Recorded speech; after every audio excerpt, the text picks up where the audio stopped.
Hi there. I'm Cindy Linden, and this is the Cook Along podcast. I had something interesting happen last night when I was making dinner, and I'm about to replicate that. Yes, it's kind of an experiment. It worked incredibly well last night, but let's see if I can duplicate it. What happened was this. I cooked an enormous steak. It was about 3 inches thick. It was a ribeye, which means you slow roast it in a really low oven until it reaches 125 degrees, and then you take it out of the oven and you sear it in a really hot pan with a little canola oil and some flavorings. Well, I have one person in my family who doesn't care for steak, so I usually make them a chicken breast. Well, after the steak has been seared on all sides really quickly, you set it on a plate and let it rest for 10 minutes. That's the rule of steak. And I thought, well, while it's doing that, I will throw the chicken breast in the same pan and cook it up. And something miraculous happened. I've never seen anything like this. The chicken breast cooked in the pan in which I had seared the steak was like butter. It was so tender that you could easily cut through it with the side of a fork. And the person who ate it was round-eyed and repeatedly said, "It's like butter in your mouth. It just melts." That, I think, is worth replicating, especially when you know that the chicken breast that I used was a boneless, skinless, frozen chicken breast, which with master chefs is really notorious for being flavorless and dry. I'm really pretty excited about this because if it works, it's a technique I haven't seen anywhere else that could kind of revolutionize the way some of us cook chicken. I'm going to start by talking about the ingredients because there are some, and the equipment because there is some, and I am not sure that these things can be substituted. I'm kind of guesstimating on the amounts because, like I said, what I initially put this stuff in the pan for was a 3-pound steak, and we're now just talking about 1 chicken breast. So here are my estimates on what I'm going to experiment with here today. For each chicken breast you want to cook, a half tablespoon of canola oil, a teaspoon of butter, some salt, some pepper. I'm using fresh ground of both, the sea salt and the black pepper, a sprinkle of each, and some sweet paprika, a half a sprig of fresh rosemary, a whole sprig, a stem of thyme, and 1 clove of garlic, and of course the chicken breast. I'm using Kirkland chicken breasts. They come frozen but individually wrapped, which makes them easier to defrost. I'll talk about that in a minute. And they're all different sizes. There are some that are pretty small, but most of them are humongous. The one I'm using today, just for reference, is about 8 ounces. They go up to 13 ounces.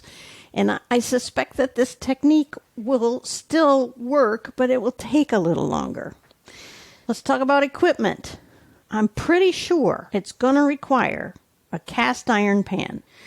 I haven't tried it in stainless steel, and I will soon, but I wanted to get this information out. I was kind of, like I said, excited about it. And I think cast iron has a property of retaining heat for a longer stretch of time that is going to work better for the chicken breast. Also, a small caveat here. I have a glass top electric stove, which means that the stove itself also retains heat. So the combination of retained heat could be what makes it work. I don't have a gas stove to experiment on. I would love so much to have somebody who has a regular electric stove try this, and somebody who has a gas stove try this, and reach out to me and let me know what happened. Because if it only works on glass top, it's a lot less useful than I was hoping it would be. In addition to the cast iron pan, you need a lid for it, something that'll cover it completely and not let the steam escape, and a fork, something big enough that you can turn that thing over. I suppose tongs would also work. The only do-ahead, besides if you have a garden, snipping your herbs ahead of time, is to be sure your chicken is defrosted. which I do by putting in a bowl of sort of tepid water. Because it's wrapped in plastic, it's sealed, so I can put it in this tepid water until it is defrosted.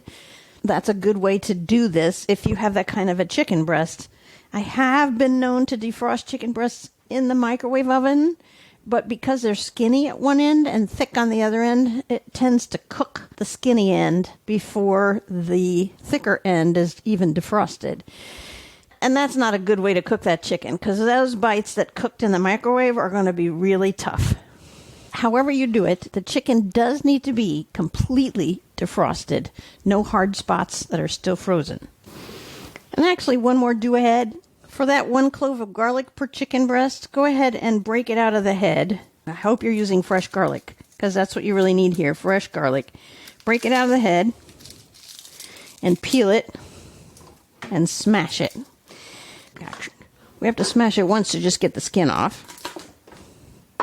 Press down, smash it, the skin will crack off. And once it's peeled, we're going to smash it again. Just smash it down until it's as flat and broken as you can get it. And then that's ready to use. I'm walking outside now to snip my rosemary and my thyme. It's a little cold out, but it's dry today. Out in my front yard by my driveway, I have the rosemary. And these stalks are really huge. I mean, when last night I was doing it with the steak, it said a sprig of rosemary. Well, to me, that's one stem, and these stems are about 14 inches tall. So I just snipped off about 5 inches. And at this point, per chicken breast, I'm only cooking one today. So I'm going to take, counting the leaves, about 2 inches of rosemary. And then the thyme is long and scrawny, unfortunately. So I'm just going to take one stalk, one stick, one sprig. There you go. This will make your hands smell really good. Now get your teaspoon of butter ready.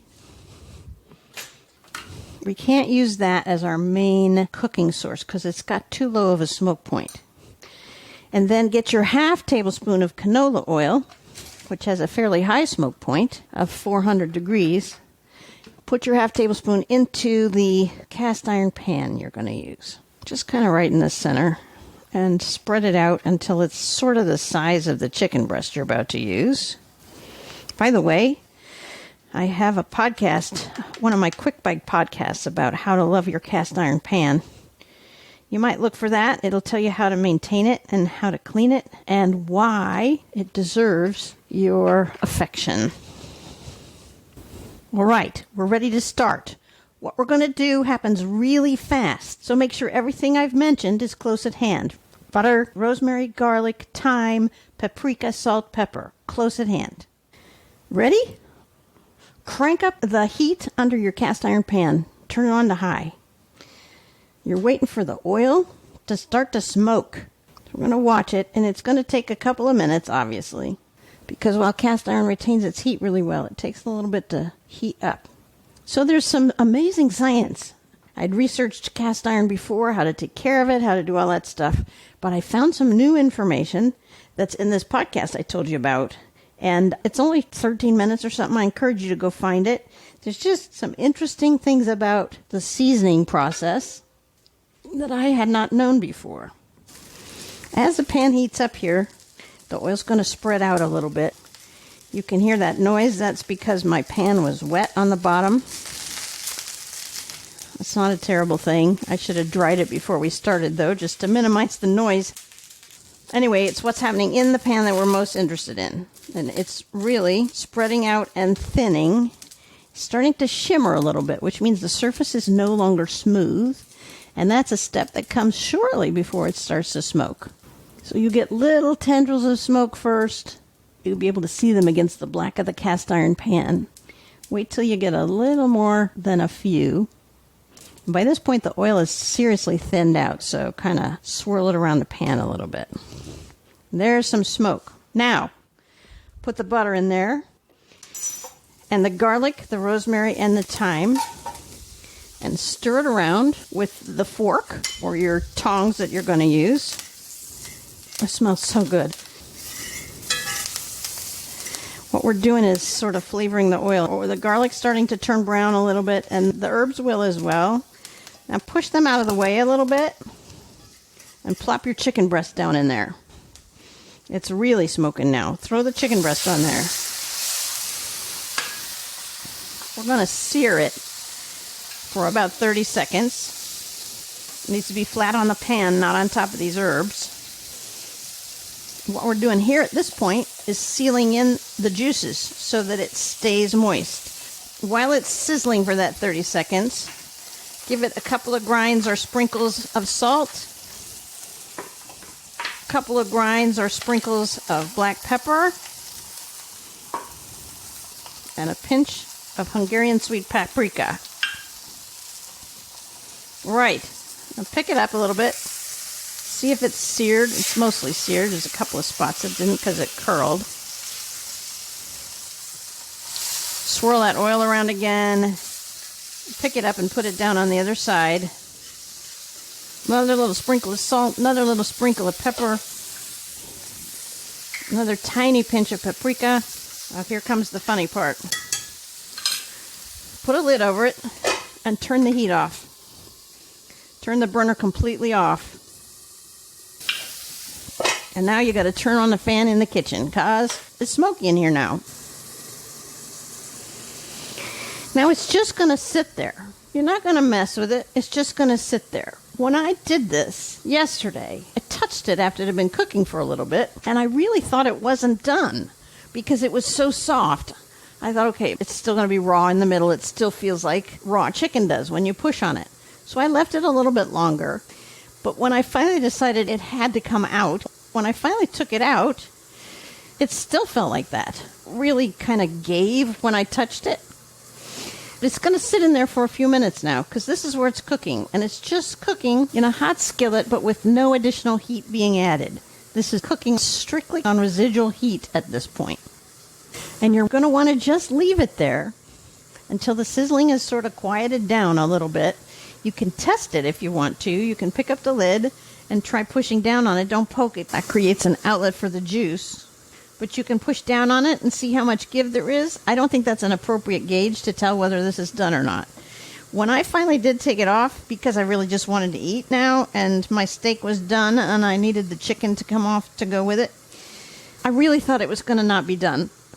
I really thought I was going to have to microwave it or turn the heat back on or something. So I finally just cut a little slot in it to see if it was still pink, and it wasn't. But there was so much juice. It was amazing. After a couple of minutes, you'll see the smoke starting to dissipate, because at least for me, it's still coming around the edges of the pan.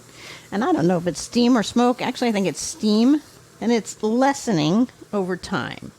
It's been about 3 minutes or so now, and I'm going to pick up the lid and look at it. And push down on it. See, oh my gosh, it's just so, it's really behaves like uncooked chicken, which worries me. Oh, the other side is gorgeous. I just want to be sure it wasn't burning. So I'm going to put the lid back on. I'm going to give it another 2 minutes, and then we'll pull it off and see. So I'm going away for 2 minutes.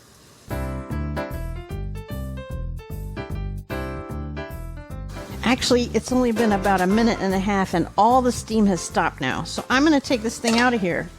Now, there's some juice that's cooked coming out of the top. I guess I cracked the breast at some point, so it had some egress. And now,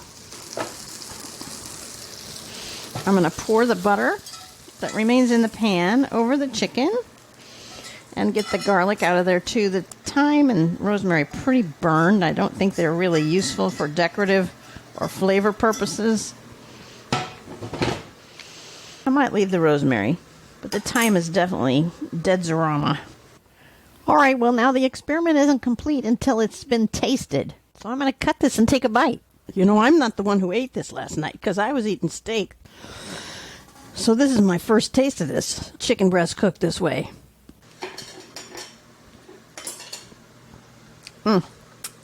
Oh my God. I feel like a pioneer. And the little pieces of crusty garlic. Oh my God. I thought I was saving this. Honestly, I was going to put it away and make sandwiches out of it. I don't think it's going to make it that far. Well, oh my God. Yeah, this is an astonishing thing to do with boneless, skinless chicken breasts. Oh my God. I hope I can get a reasonable picture of this because it's so juicy. Anyway, you can find the pictures that I'm taking on my podcast page, the website, which is thecookalongpodcast.com. Oh my God. I would love it if you would help the making of this podcast by contributing through your Acast app. Oh my gosh. I wish I could share this with you. I wish you could just see it. Please go look at the pictures on the website. Oh my God. Boy, see, I can't even remember what I'm supposed to say. I am going to go finish this. I didn't mean to do that, but this is now my lunch. No question about it. And until next time, happy cooking.